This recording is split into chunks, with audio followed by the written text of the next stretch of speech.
बारिश में खुले खेत में सोने वाला ससुराल। कितनी बढ़िया हवा चल रही है। दिन में आज बारिश जो हो गई थी। सच में खुले में सोने का तो मजा ही कुछ और है। तभी तो हमने खेत में घर बनवाया है, ताकि हम रात को खेत में सो सके। ऐसी नींद आती है ना जैसे कि मैं जन्नत में हूँ। अब तो हमें खुले में ही सोने की आदत हो गई है। अंदर तो दम घुटता है हमारा। राकेश का पूरा परिवार हर रात तारों की छांव में खेत में सोया करता था। वक्त गुजरता है और कमल की शादी रवीना नाम की लड़की से हो जाती है और शादी की पहली रात। अरे भाभी चलो हम बाहर सोते हैं। कैसी बातें कर रही हो? मैं नई बहू हूँ, मैं बाहर कैसे सो सकती हूँ? बहू बाहर सोना ही पड़ेगा, वैसे भी लाइट नहीं है और अंदर तो बहुत ज्यादा गर्मी लगेगी। कैसे लोग हैं ये, नई नवेली बहू को बाहर सुला रहे हैं। पर अब लाइट भी तो नहीं है, क्या करूं? मजबूरी में हाँ ही करना पड़ेगा। भाभी सोच क्या रही हो? चलिए ना, वैसे भी बहुत थक गए हैं, अब आराम करना है हमें। अब रवीना बोलती भी तो क्या बोलती, बेचारी मन मारकर सभी के साथ बाहर सो जाती है, लेकिन पूरी रात उसे नींद नहीं आती। मुझे तो नींद ही नहीं आ रही है। सब कितने मजे से खर्राटे मारकर सो रहे हैं और एक मैं उल्लू की तरह जाग रही हूँ। ये कब सुबह होगी? बेचैनी से रवीना की पूरी रात निकल जाती है। अगली सुबह उर्मिला अपनी नई बहू से बची कुची रस्में करवाती है। लो भाई, अब सारी रस्में पूरी हो गई, अब कोई रस्म नहीं बची है।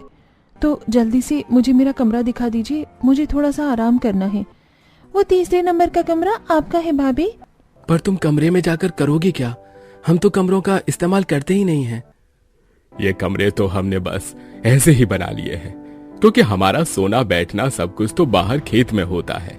मैं थोड़ी देर में आराम करके वापस आ जाती हूँ। रवीना कुछ देर आराम करने के लिए कमरे में चली जाती है। रात के खाने के बाद रवीना देखती है कि आसमान में बादल हो रहे हैं और हल्की बारिश हो रही है, और ऐसे में पूजा और उर्मिला दोनों बाहर बिस्तर बिछा रही हैं। अरे ये आप क्या कर रही हैं? सोने की तैयारी कर रहे हैं, और क्या। भाभी आपको नहीं पता क्या, हम बाहर सोते हैं, कल भी तो सोए थे। लेकिन बारिश हो रही है और बारिश में कौन खेत में सोता है? हम सोते हैं बहू, और आज से नहीं पता नहीं कितने लंबे समय से सो रहे हैं।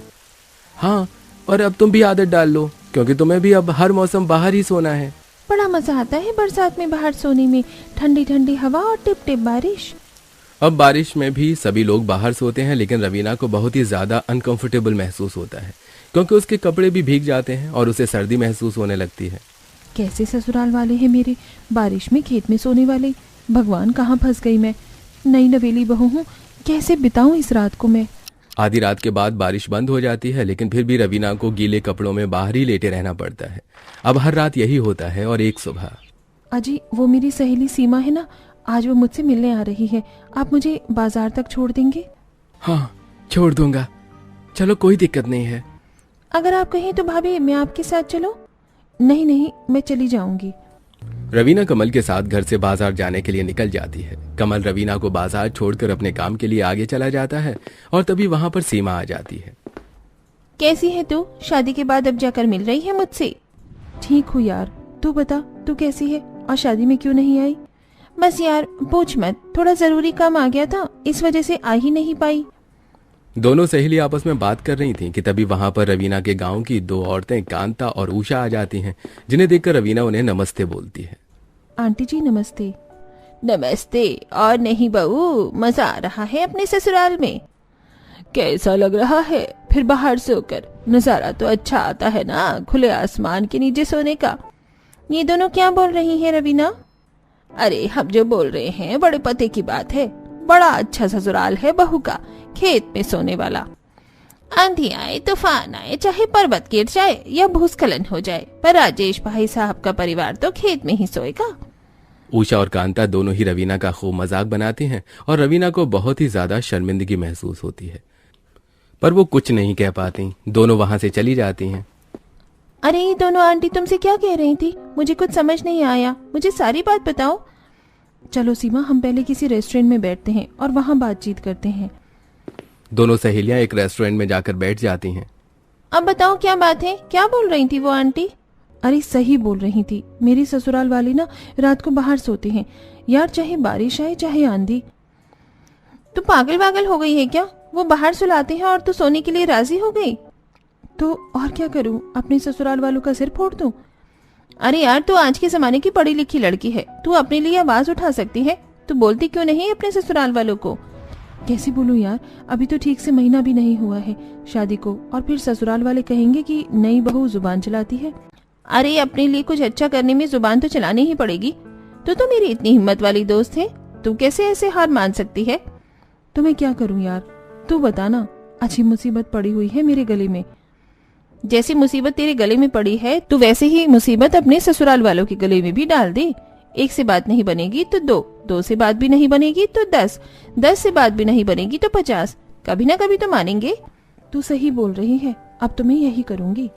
सीमा की बातों से रवीना पूरे तरीके से मोटिवेट हो जाती है, जिसके बाद वो घर जाती है और उसे रात भी बारिश होती है और रवीना अपने ससुराल वालों के साथ बाहर सोती है और अगली सुबह उसे बार बार खांसी और एक के बाद एक छींक आती है।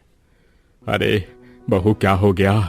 सुबह से देख रहा हूं तू छींके ही जा रही है। हाँ, इतना ज्यादा चीख रही हो कि तुम्हारी चीखों की आवाज से मेरी नींद खुल गई, वरना तो आज मैं लेट उठने वाला था। वो मुझे सर्दी हो गई है बाहर बारिश में सोने की वजह से। ओह, ये बात है, तुम्हें आदत नहीं है ना बाहर सोने की, इसलिए। हाँ, सही कह रही हैं आप। चिंता मत कर बहू, हमारे पास एक जुगाड़ है तेरे लिए, जिससे तुझे बाहर सोने में कोई दिक्कत नहीं होगी। क्या जुगाड़ है माँ? आप क्या करोगी भाभी के लिए? बहू, हम तुम्हारे लिए बड़ी वाली छतरी ला देंगे और उसे तुम्हारी खाट के पास लगा देंगे। और फिर उस छतरी से तुम बारिश में नहीं भीगोगी और तुम्हारी तबीयत भी खराब नहीं होगी। जहाँ मैं अपनी परेशानी बता रही हूँ और ये लोग मेरी परेशानी को उलझाकर मुझे वापस से बाहर सोने के लिए बोल रहे हैं। कैसा मूर्खों का ससुराल है मेरा। उस रात रवीना के ससुराल वाले छतरी लगाकर उसे छतरी के नीचे सुला देते हैं, लेकिन अगली रात रवीना के दिमाग में एक तरकीब आती है और वो रात में उठकर चिल्लाती है। हाय हाय, मच्छर काट रहे हैं, बहुत सारे मच्छर काट रहे हैं, मर गई मैं, मर गई। मुझे मच्छर काट रहे हैं, बहुत जलन हो रही है। अरे क्या हो गया, क्यों शोर मचा रही हो? आराम से सो जाओ ना। मुझे मच्छर काट रहे हैं, बहुत मच्छर हैं यहाँ पर, अंदर चलिए ना। बहू, थोड़ा हौसला रखो, हम अभी तुम्हारी समस्या का समाधान कर देते हैं। राजेश और कमल अंदर से मच्छरदानी लेकर आते हैं और दोनों मिलकर सभी के लिए मच्छरदानी लगा देते हैं। ले बहू, अब हो गया तेरे मच्छरों का भी अंत। अब कोई मच्छर नहीं घुसेगा तेरी मच्छरदानी के अंदर तुझे काटने के लिए। हाँ ठीक है, अब तो मच्छर नहीं काटेंगे। तो अब आप आराम से सो जाओ भाभी, बड़ी नींद आ रही है हमें। सभी लोग फिर से सो जाते हैं, पर रवीना फिर से उठती है और कैंची की मदद से वो मच्छरदानी को जगह जगह से काट देती है। अगली सुबह मच्छरदानी का ये हाल देखकर सभी लोग हैरान हो जाते हैं। अरे ये कैसे हो गया? रात को तो मच्छरदानी बिल्कुल सही थी। लगता है माँ जी, आंधी तूफान से ये सब कुछ हो गया, मच्छरदानी फट गई पूरी की पूरी। कमाल हो गया, पहले तो कभी ऐसा नहीं हुआ। पहले कभी आपने मच्छरदानी लगाई भी नहीं होगी ना, इसीलिए कहती हूँ हमें घर के अंदर सोना चाहिए। चलो कोई बात नहीं, नई मच्छरदानी खरीद लेंगे।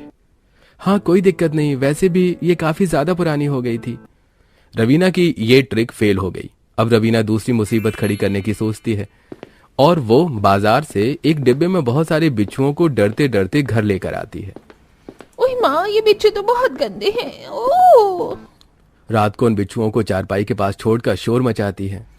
बिच्छू आ गए, बिच्छू आ गए, भगवान बिच्छू, हे बिच्छू, हमें काट लेंगे ये सब। उठो जल्दी जल्दी, देखो यहाँ पर कितने सारे बिच्छू हैं। अरे तुम फिर से शोर मचाने लग गई, कहाँ? बिच्छू दिखाओ। वो रहे देखो। घबराओ मत बहू, ऐसे बिच्छू तो हमने पता नहीं कितने देखे हैं, अभी इन्हें हटा देते हैं। हाँ, डरने की कोई बात नहीं है, ये बिच्छू और बाकी कीड़े मकोड़े तो आते जाते रहते हैं। कमल और राजेश मिलकर सारे बिच्छुओं को वहां से भगा देते हैं। ऐसे कैसे लोग हैं ये? कोई भी मुसीबत खड़ी कर लो, सारी मुसीबत का हल निकाल देते हैं। अब तो कोई बड़ी चाल चलनी होगी मुझे। रवीना अपना दिमाग दौड़ाती है और अगली रात जब सभी सो गए थे तभी रवीना अपने मुंह से भेड़िए की आवाज निकालती है।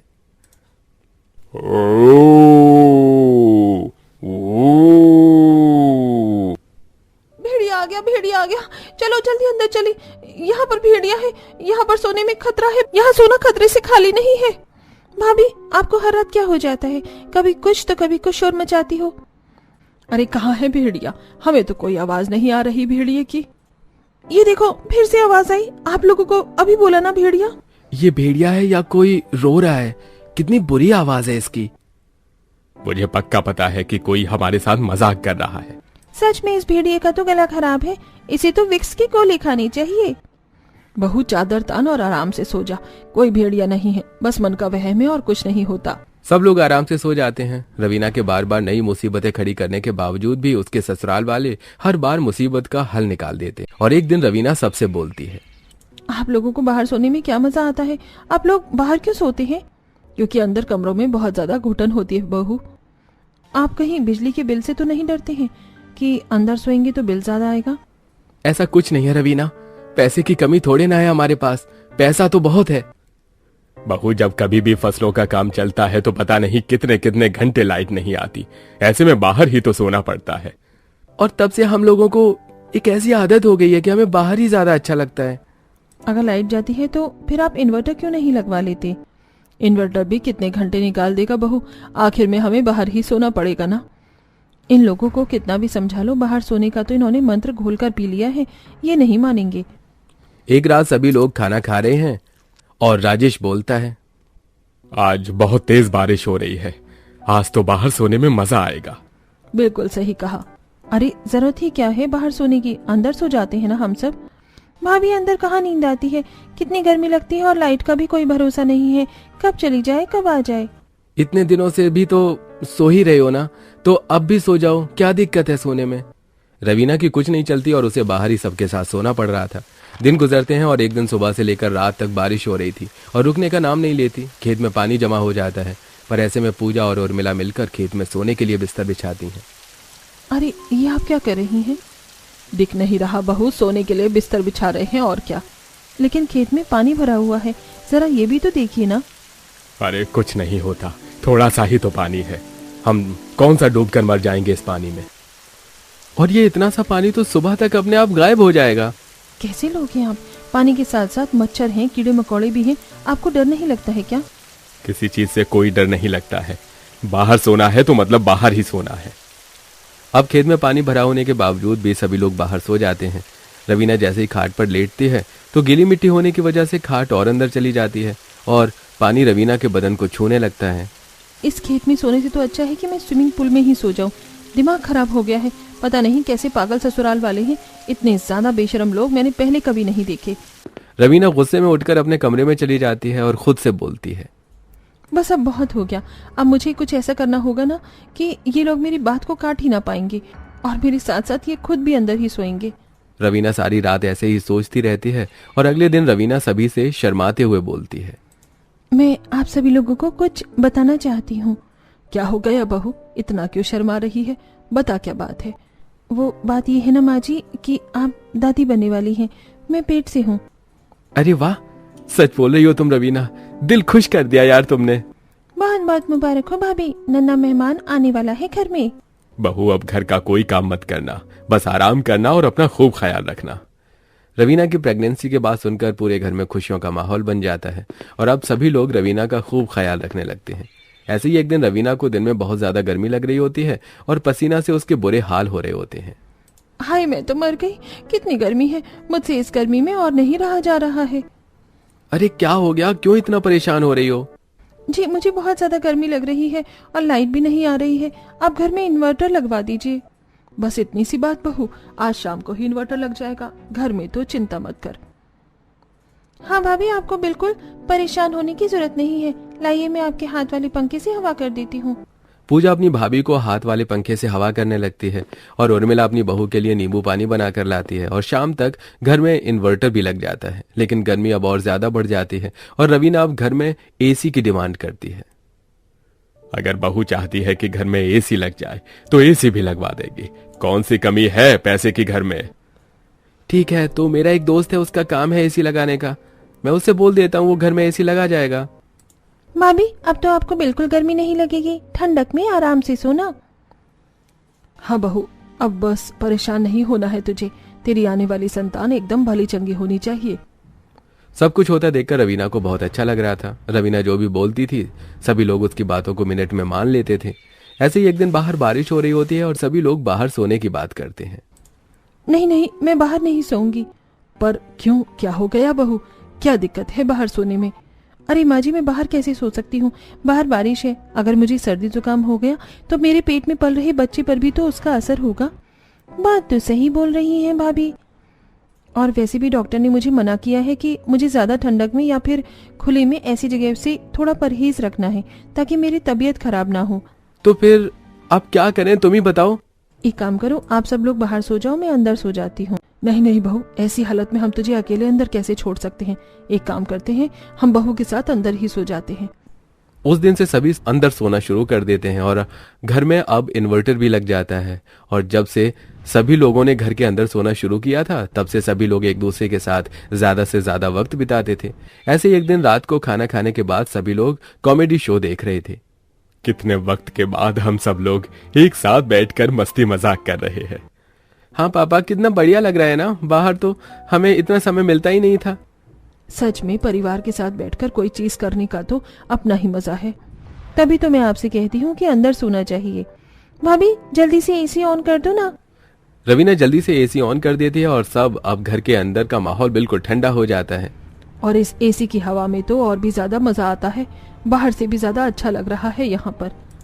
सब लोग हंसते मुस्कुराते हुए अक्सर दिन बिताने लगे। अब सभी लोगों का रात का खाना खाना हो, शाम की चाय पीना और ऐसी ही कई चीजें घर के अंदर चलने लगती हैं, जिससे सभी लोगों में पहले से ज्यादा एकता और प्यार बढ़ने लगता है। धीरे धीरे सभी को घर के अंदर सोना अच्छा लगने लगता है। वैसे एक बात तो है, हम इतने वक्त से बाहर सो रहे थे, हमें वहां अच्छा लगता था, लेकिन जब से हमने घर के अंदर सोना शुरू किया है तो अब हमें यहाँ पर भी अच्छा लगने लगा है। बिल्कुल सही है, और ये सब कुछ बहू की वजह से ही हुआ है। अगर वो हमें अंदर न सुलाती तो हमें पता ही नहीं चलता। बिल्कुल, भाभी को तो थैंक यू बोलना चाहिए हम सबको मिलकर। अरे ऐसी कोई बात नहीं है। बात तो बिल्कुल ऐसी है, तुम्हारी वजह से ही हम सब फिर से एक हो पाए हैं, वरना हम सब तो अलग अलग से हो गए थे। सबकी इमोशनल बातें सुनकर रवीना को अपने आप पर पछतावा होने लगता है, क्योंकि उसने सबसे अपनी प्रेगनेंसी को लेकर जो झूठ बोला था। सबका बढ़ता प्यार और अपनापन देखकर रवीना से और रहा नहीं जाता। मुझे सबको सच बता देना चाहिए। सभी बहुत ज्यादा भावुक हो रहे हैं। वैसे भी ये सच कभी ना कभी सामने आएगा। मुझे उनकी भावनाओं के साथ खिलवाड़ नहीं करना चाहिए। और वो सबको अपना सच बता देती है। बहू, तुझे शर्म नहीं आई इतना बड़ा झूठ बोलते हुए? तो हम सबकी भावनाओं के साथ खिलवाड़ कर रही थी। अरे कितने सपने थे हमारे, तुझे जरा भी ख्याल नहीं आया कि हमें कैसा लगेगा सच जानकर? मुझे तुमसे ये उम्मीद नहीं थी रवीना कि तुम ऐसा कुछ करोगी। भाभी आपने बहुत गलत किया, मैं तो आपसे कभी बात भी नहीं करूंगी। प्लीज आप सब मुझे माफ कर दीजिए। मुझे अपनी गलती का एहसास है। मुझे ऐसा नहीं करना चाहिए था। मैं जानती हूँ कि मैंने झूठ का सहारा लिया, लेकिन इसके पीछे की वजह भी तो देखिए ना। मैं नहीं सो पा रही थी बाहर। मैं सबको समझा समझा कर परेशान हो गई, लेकिन कोई भी मेरी बात मानने को तैयार ही नहीं था। इसीलिए मैंने ये रास्ता चुना। रवीना के माफी मांगने के बाद सभी उसे माफ कर देते हैं। कोई बात नहीं, हमें भी थोड़ा समझना चाहिए था, लेकिन अब हमें भी अंदर सोने में अच्छा लगता है। आगे से हम सब भी एक दूसरे को समझेंगे और कोई किसी से झूठ नहीं बोलेगा। नहीं, कभी भी नहीं। इस तरह परिवार में सब ठीक हो जाता है और उस दिन के बाद से सभी अंदर सोना शुरू कर देते हैं।